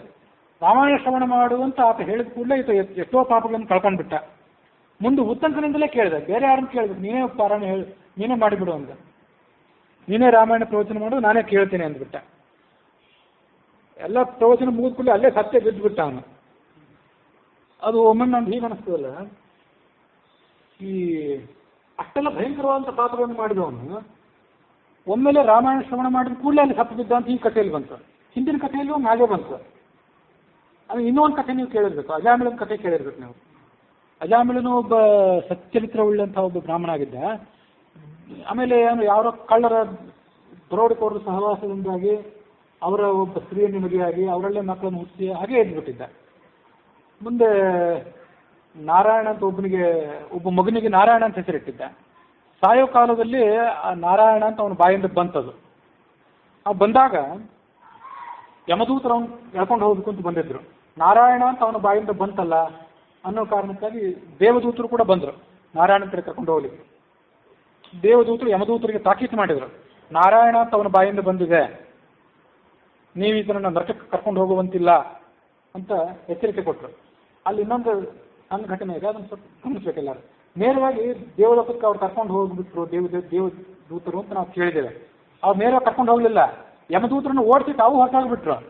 ಆತ ಮುಂದೆ ಆ ದುಷ್ಟ ಸಂಪರ್ಕವನ್ನೆಲ್ಲ ತೊರೆದು ಸಾಯಲಿಕ್ಕೆ ಉನ್ಮುಖನಾಗಿದ್ದ, ಇನ್ನೂ ಸತ್ತಿರಲಿಲ್ಲ ಅವನು. ಅಲ್ಲಿ ಆ ಜಾಗದಿಂದ ತೊಲಗಿ ಬೇರೆ ಜಾಗದಲ್ಲಿ ಹೋಗಿ ಸಾಧನೆಯನ್ನು ಮಾಡ್ಕೊಂಡ. ಆ ಬಳಿಕವೇ ಮುಂದೆ ಆತ ಸದ್ಗತಿಯನ್ನು ಪಡೆದ ಅಂತಿದೆ. ಅಲ್ಲಿ ಆ ಅಜಾಮಿಳನ ಕಥೆಯಲ್ಲಿ ನನಗೆಲ್ಲೋ ಕೇಳಿದ್ದೇನಪ್ಪ, ಆತ ತಿರುಪತಿ ವೆಂಕಟರಮಣನ ಬೆಟ್ಟವನ್ನು ಹತ್ತುತ್ತಿದ್ದಂತೆ ಆತ ಅಲ್ಲಿ ತನಕ ಮಾಡಿದ ಪಾಪಗಳೆಲ್ಲವೂ ಕೂಡ ವಾಂತಿಯ ರೂಪದಲ್ಲಿ ಹೊರಗೆ ಬಂದು ಪೂರ್ಣ ವಮನ ಮಾಡಿಕೊಂಡು ಆತ ನಿತ್ರಾಣನಾಗಿ ಅಲ್ಲಿ ಬಿದ್ದು ಬಿಟ್ಟ. ಮುಂದೆ ಭಗವಂತನ ಅನುಗ್ರಹದಿಂದ ಅವನಿಗೆ ಎಲ್ಲ ಥರದ ಅನುಕೂಲ ಆಯಿತು ಅಂತ ಕಥೆ ಕೇಳಿದ್ದೇವೆ.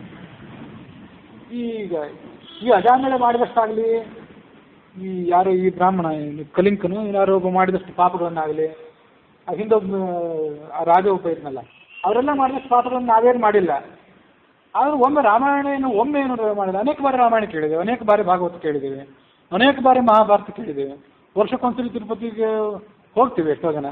ಹೋದಾಗ ನಮಗೇನು ಆ ಥರದ ಒಮ್ಮೆಲೆ ಪಾಪಗಳು ಪರಿಹಾರ ಆದ ಅನುಭವ ಆಗಲಿ, ಒಮ್ಮೆಲೆ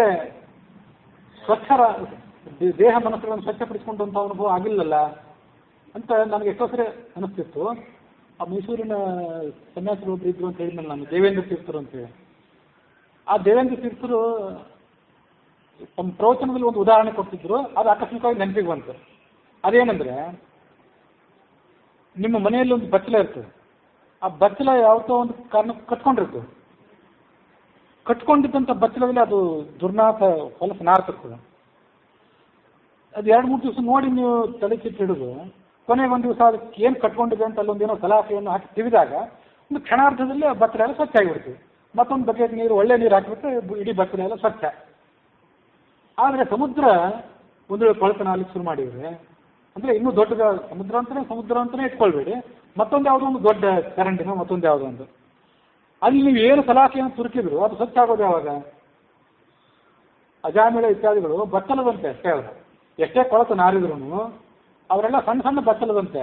ಅಷ್ಟೆಲ್ಲ ಪ್ರಬಲವಾದಂಥ ಪಾಪಗಳು ಅವ್ರಿಗಿದ್ರು ಅವರ ಹಿನ್ನೆಲೆ ಇನ್ನೂ ದೊಡ್ಡದಿರ್ತದೆ. ಆದರೆ ಯಾವ್ಯಾವುದೋ ಕಾರಣದಿಂದ ಮನುಷ್ಯ ಯಾವ ಕಾರಣದಿಂದಾಗಿ ಯಾವಾಗ ಏನಾಗಿ ಹುಟ್ಟುತ್ತಾನಂತ ಹೇಳಲಿಕ್ಕೆ ಬರೋದಿಲ್ಲ.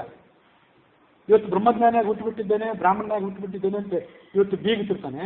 ಯಾವುದೋ ಒಂದು ಕೆಟ್ಟ ಪರಿಪಾಕದಿಂದಾಗಿ ಯಾರನ್ನೋ ಕೆಟ್ಟ ದೃಷ್ಟಿಯಿಂದ ನೋಡಿದ್ದು, ಯಾರದೋ ಒಂದು ಸಣ್ಣ ಸ್ವತ್ತನ್ನು ಅಪಹಾರ ಮಾಡಿದ್ದಕ್ಕಾಗಿ ಒಂದೊಂದು ಜನ್ಮ ತಾಳ್ಬೇಕಾಗ್ತದೆ. ಹಾಗಾಗಿ ದೊಡ್ಡ ಹಿನ್ನೆಲೆ ಅವರಿಗೆಲ್ಲ ಇದ್ರೂ ಯಾವುದೋ ಒಂದು ಕೆಟ್ಟ ಹಿನ್ನೆಲೆಯಿಂದಾಗಿ ಒಂದು ಜನ್ಮ ತಾಳ್ಬೇಕಾಗಿರ್ತದೆ. ಹಾಗಾಗಿ ಅವರ ಪಾಪ ಎಲ್ಲ ಒಂದು ಬಚ್ಚಲ ಮೋರೆ ಇರುತ್ತೆ. ಒಂದು ಸಲಾಕೆ ತೆಗೆದುಬಿಟ್ರೆ ಸಾಕು, ಬಚ್ಚಲ ಸ್ವಚ್ಛ ಆಗಿಬಿಡ್ತದೆ ಒಮ್ಮೆಲೆ. ಚರಂಡಿ ಸ್ವಚ್ಛ ಆಗೋದು ಯಾವಾಗ? ಊರು ಘಟಾರ ಸ್ವಚ್ಛ ಆಗೋದು ಯಾವಾಗ? ಅದು ಸ್ವಚ್ಛ ಮಾಡೋರು ಯಾರು? ದೇವರೇ ಒಂದು ಸ್ವಚ್ಛ ಮಾಡ್ತೀನಿ ಅಂತ ಹೋದ್ರೆ ಅದು ಸ್ವಚ್ಛ ಆಗೋದು ಹೇಗೆ? ದೇವೇಂದ್ರ ಚಿತ್ರ ಉದಾಹರಣೆ ಕೊಡ್ತಿದ್ರು. ಹಾಗೆ ಅವರೆಲ್ಲ ತಿರುಪತಿ ಬೆಟ್ಟ ಹತ್ತಿದ ಕೂಡಲೇ ಅವ್ರು ಕೆಲವು ಪಾಪಗಳು ಅವರಲ್ಲಿ ಇದ್ದವು. ಆದರೆ ಆ ಪಾಪಗಳು ಅವರಲ್ಲಿ ದೊಡ್ಡದಾಗಿ ಕಾಣಿಸ್ತಾವಂತವು. ಬಿಳಿ ಬಟ್ಟೆಗೆ ಮೇಲೆ ಒಂದು ಸಣ್ಣ ಕಪ್ಪು ಕಲೆ ಆದರೆ ಎದ್ದು ಕಾಣಿಸ್ತವೆ. ನಾವೆಲ್ಲ ಈ ಪೂರ್ಣ ಕಪ್ಪು ಬಟ್ಟೆಗಳು ನಾವು. ಹಾಗಾಗಿ ನಾವು ಮಾಡೋ ಪಾಪಗಳು ದೊಡ್ಡದಾಗಿ ಕಾಣೋದೇ ಇಲ್ಲ, ನಮಗೂ ಕಾಣೋದಿಲ್ಲ, ಬೇರೆಯವ್ರಿಗೂ ಕಾಣೋದಿಲ್ಲ. ಅಜಾನುಲಾದಿಗಳು ಅಷ್ಟು ದೊಡ್ಡ ದೊಡ್ಡ ಪಾಪ ಮಾಡಿದರು, ಅಷ್ಟು ಹೀನ ಕೃತ್ಯಗಳನ್ನು ಮಾಡಿದರು ಅಂತ ಶಾಸ್ತ್ರ ಯಾಕೆ ಹೇಳ್ತದಂದ್ರೆ ಅವರೆಲ್ಲ ಬಿಳಿ ಬಟ್ಟೆಗಳು. ಹಾಗಾಗಿ ಅವರು ಮಾಡಿದಂಥ ಸಣ್ಣ ಪುಟ್ಟ ಪಾಪಗಳು ದೊಡ್ಡದಾಗಿ ಕಾಣಿಸ್ತಿದ್ದವು, ಹಾಗೆ ಶಾಸ್ತ್ರ ವರ್ಣನೆ ಮಾಡಿದೆ. ಹಾಗಾಗಿ ಆ ಸಣ್ಣ ಪುಟ್ಟ ಕಲೆಗಳನ್ನು ತಿರುಪತಿ ಬೆಟ್ಟ ಹಚ್ಚಿದ ಕೂಡಲೇ ರಾಮಾಯಣ ಪ್ರವಚನವನ್ನು ಕೇಳಿದ ಕೂಡಲೇ ಅವ್ರು ತೊಳ್ಕೊಂಡ್ಬಿಟ್ರು. ಆದರೆ ನಮ್ಮದನ್ನು ತೊಳಲಿಕ್ಕೆ ಬೇಕಾದಂಥ ಪುರಾಣ ಯಾವುದು? ಅಂಥ ಪುರಾಣವನ್ನು ಇನ್ನೂ ವೇದವ್ಯಾಸರು ರಚನೆ ಮಾಡಿಲ್ಲ. ಕೈಯಿಂದ ಅವರು ಆಗ್ತದೆ.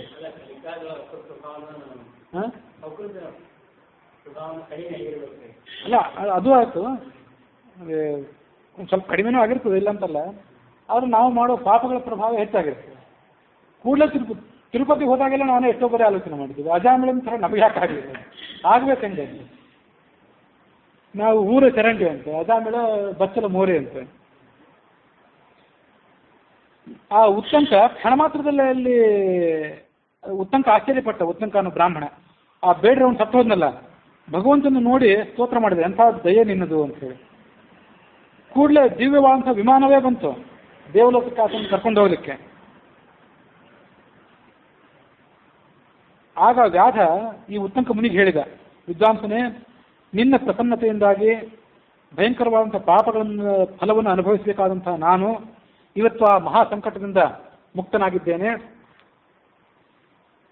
ಉತ್ತಂಕನ ಮೇಲೆ ಆ ಮೇಲೆ ನಿಂತ್ಕೊಂಡೆ ಆತ ಸ್ವರ್ಗದ ಹೂಗಳನ್ನು ಸುರಿಸಿದಂತೆ, ಪುಷ್ಪವೃಷ್ಟಿ ಮಾಡಿದಂತೆ ಆ ಬೇಡ್ರವನು. ಅನೇಕ 3 ಬಾರಿ ಪ್ರದಕ್ಷಿಣೆ ಮಾಡಿ ನಮಸ್ಕಾರ ಮಾಡಿ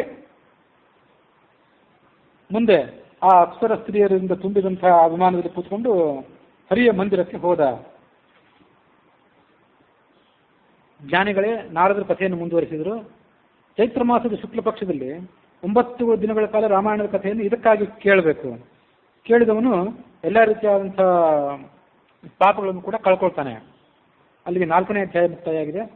5ನೇ ಅಧ್ಯಾಯದಲ್ಲಿ ರಾಮಾಯಣದ ನವಾಹ ಶ್ರವಣದ ವಿಧಿ ಇತ್ಯಾದಿಗಳ ವರ್ಣನೆ ಇದೆ. ಸೂತರು ಕಥೆಯನ್ನು ಮುಂದುವರಿಸಿದರು. ಮುನಿಶ್ರೇಷ್ಠರೇ, ರಾಮಾಯಣದ